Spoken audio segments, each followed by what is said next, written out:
Hello viewers, this is an educational video made for Mrs. Achike's class. My name is George and this is why the colonies became independent. In the late 18th century, the United Colonies of America were rather unhappy with their treatment by King George III and Britain. They had fallen victim to multiple offenses from Britain and the king himself. They had suffered taxation without representation, which meant that several ordinary items, such as glass and wood, were unnecessarily taxed and without consent. King George III was abusing his power in several ways. He refused to pass laws, tried colonists for crimes that they didn't commit, and he even blatantly obstructed justice. After placing a standing army at the Boston Customs House, over 60 colonists mobbed them out of rage and intolerance. The British then fired on civilians without orders and killed 5 of them. All the soldiers were immediately cleared of all charges, with the highest punishment being a thumb branding. This was when a hot iron brand was burned into their thumb. The colonists were now more enraged with the British than ever and decided to seek independence.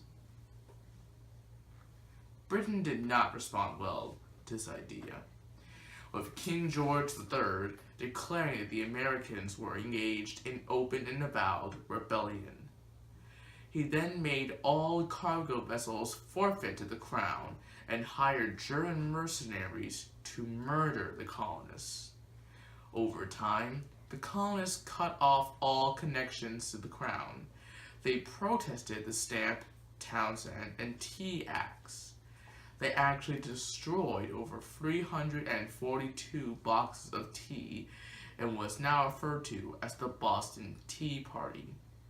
They labeled all unfair and unjust acts placed upon them as the coercive acts. The colonists in favor of independence dubbed themselves patriots. The colonists even established their own government, the First Continental Congress, as a response to the coercive acts. At 5 a.m., April 19, 1775, a group of British troops were searching for patriots in Concord when an unidentified musket fired on one of the troops. This action is what's considered to have led to the Revolutionary War. On June 7, 1776, a Virginian named Richard Henry Lee presented a resolution to the Second Continental Congress, claiming that the colonies should be free and independent states. Over 3 weeks later, the Second Continental Congress adopted this resolution. During their deliberation, they appointed 5 people to a committee to present their case of independence to the world. Those 5 men were John Adams of Massachusetts, Roger Sherman of Connecticut, Benjamin Franklin of Philadelphia, Philip Livingston of New York, and Thomas Jefferson of Virginia. For 3 weeks, these 5 penned this Declaration of Independence. When Thomas Jefferson finished his first draft, he gave it to John Adams and Benjamin Franklin for corrections. After accounting for the changes, Jefferson sent his final draft to Congress. On the 4th of July, 1776, Congress adopted the Lee Resolution permanently, and the Declaration of Independence was also adopted. By the time the resolution and declaration were adopted, the war was already going on. It simply provided an official reason for the war. Ironically enough, the Americans didn't seem to stand a chance against the Empire. Only 1/3 of Americans actually supported the war. This third was made of patriots, the true believers of independence. Another third were loyalists, the wealthy ones who were accustomed to a certain lifestyle. They fled to either Canada or back to Britain during the war.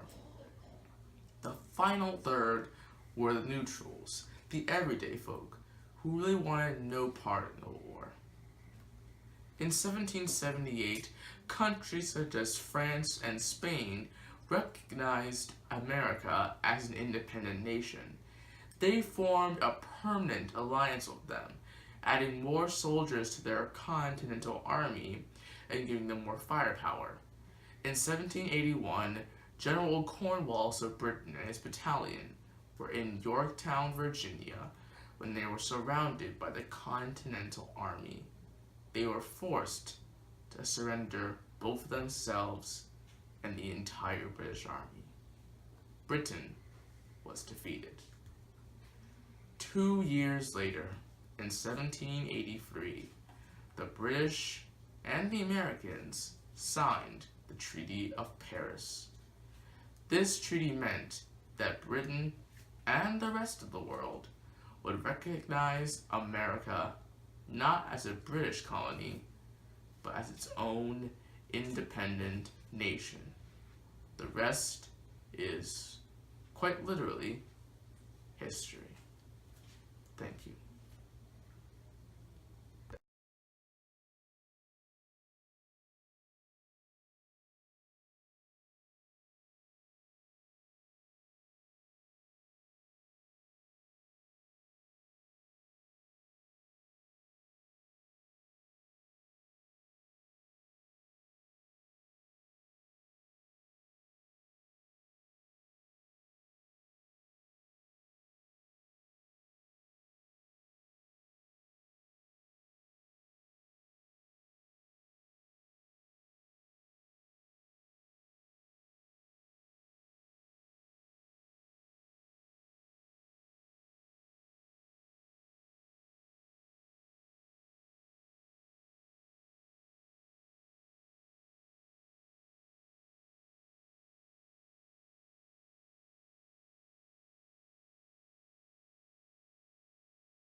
I hope that this video gives you a better understanding of our nation's beginnings. My name is George Campbell. Stay classy, Benjamin Tasker.